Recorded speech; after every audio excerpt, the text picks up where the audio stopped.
এলেন ম্যাডাম। ভাইয়া কত হলো আমার? আপনার 3 প্লেট খাইছেন আর পার্সেল 250 টাকা হয়েছে। 250 টাকা, ওকে। এই যে 200।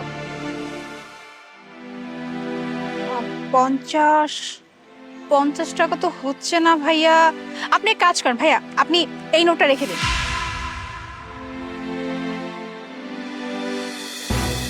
ম্যাডাম, এটা কি নতুন কোনো নোট বেরিয়েছে মানে আমগো দেশে? এটা তো এর আগে কখনো দেখি নাই। না না ভাইয়া, এটা আমাদের দেশে টাকা না, এর জন্য আপনি দেখেন নাই। তবে এই নোটটা আপনি রেখে দেন।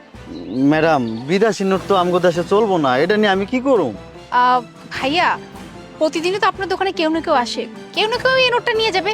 আর যদি না নেয় বাই এনি চান্স, আমি আছি তো, আমি তো আপনার দোকানে রেগুলারই আসি। যদি কেউ না নেয় তাহলে আপনি আমাকে ফেরত দিয়ে দেবেন। হ্যাঁ, আচ্ছা ঠিক আছে। আসি তাহলে। আরে কি আজব নোট বেরিয়েছে!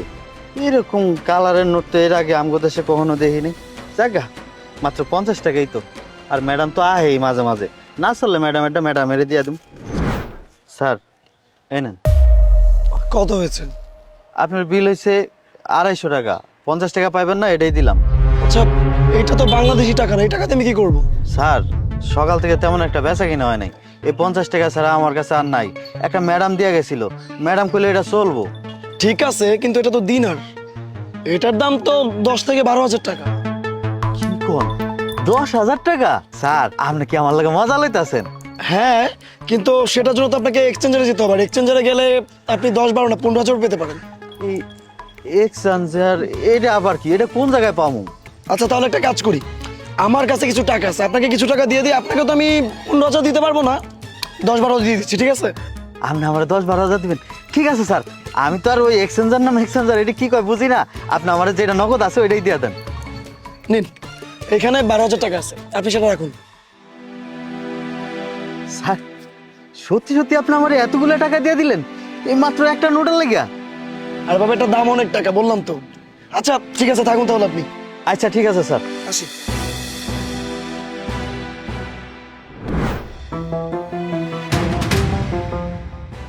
কি ব্যাপার, এটা কি হলো? হ্যাঁ, তুমি আমাকে এই নোটটা দিয়ে বললা যাও ওই ফুচকালার কাছে গিয়ে তুমি ফুচকা খেয়ে তুমি এই নোটটা দিয়ে আসবে।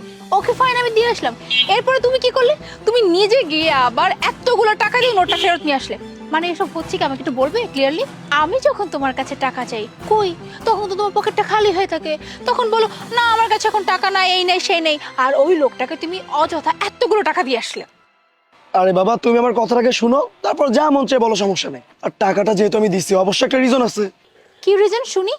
রিজন হচ্ছে ওই লোকটা প্রবলেমে ছিল, বিপদে ছিল। তাই না? তুমি কি করে জানলে যে ওই লোকটা বিপদে পড়েছে? আচ্ছা বলতেছি, তাহলে শুনো।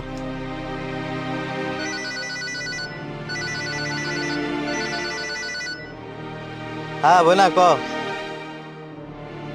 কি গত 5 দিন না 10,000 টাকা পাঠাইলাম, কইলাম মার চিকিৎসা করাইতে, ডাক্তার দেখাইতে, আবার এখন টাকা লাগবো কে?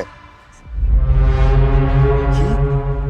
ডাক্তার কইছে এখন ডাক্তার না দেখাইলে মা বাঁচবো না? আমি এত টাকা এখন কই পাবো এই খালার মধ্যে?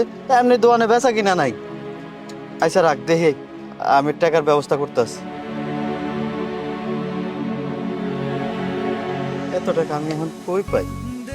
টাকা জোগাড় করতে না পারলে তো মাও বাঁচবো না।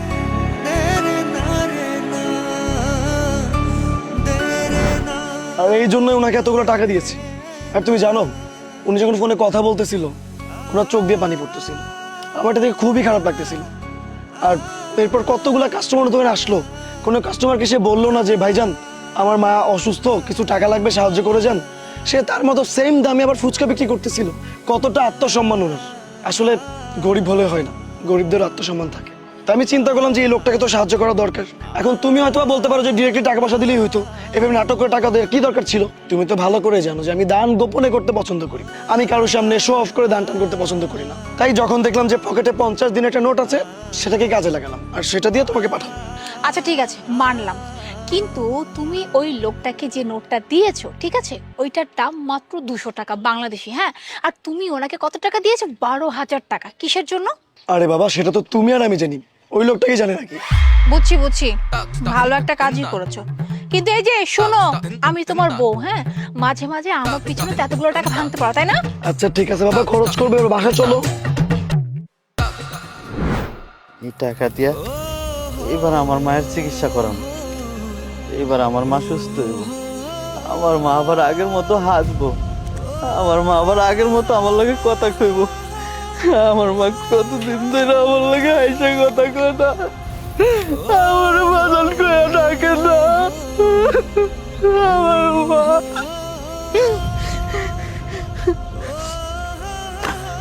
আমি আমি এখনই যাবো, এখনই মার চিকিৎসা করাম।